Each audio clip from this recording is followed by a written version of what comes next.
Apakah kalian pernah berpikir untuk menjadi muda selamanya? Untuk 1 menit pertama mungkin kita semua bisa setuju dengan pemikiran itu. Tapi dampak negatif dari menjadi muda selamanya itu nggak kalah menakutkannya. Ini adalah sebuah film berjudul The Age of Adeline.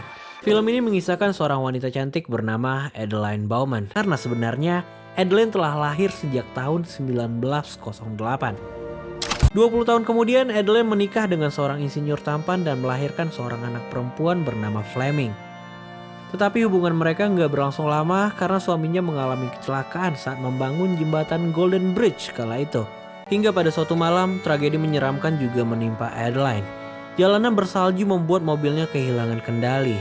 Hal ini membuat Adeline menabrak sebuah jembatan tua yang membuat mobilnya terlempar ke sungai es. 2 menit setelah itu, sebuah kilat bermuatan 500 juta volt menghantam mobil Adeline. Terjangan ini berhasil menghidupkan kembali jantungnya. Penempatan elektron di DNA-nya juga membuat Adeline kebal akan kerusakan zaman. Singkatnya, di umurnya yang ke-29 ini, Adeline berhenti mengalami penuaan. Dalam lingkungan sosial, Adeline selalu mengaitkan penampilan kekalnya dengan pola hidup sehat, makanan, olahraga, dan perawatan.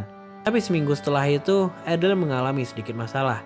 Enggan berurusan dengan polisi, Adeline akhirnya memutuskan untuk melarikan diri. Dan untuk menghindari kecurigaan, dia akan mengubah nama, tempat tinggal, dan penampilannya setiap 10 tahun. Dan juga nggak seorang pun di sana yang tahu kalau malam itu adalah hari ulang tahun Adeline yang ke-106 tahun. Oh ya, di momen ini Adeline telah menggunakan identitas baru dan mengaku namanya sebagai Jenny. Hari itu di perpustakaan tempat Adeline bekerja, seseorang mendonasikan buku dalam jumlah banyak.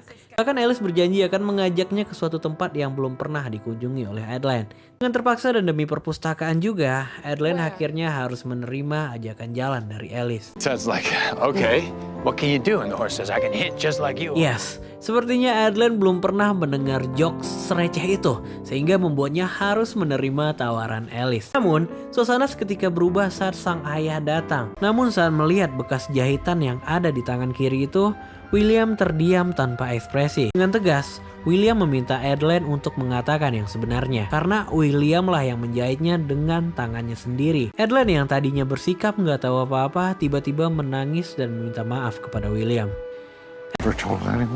Memahami alasan itu, kini William hanya memohon kepada Adeline untuk berhenti berlari demi Alice dan dirinya sendiri.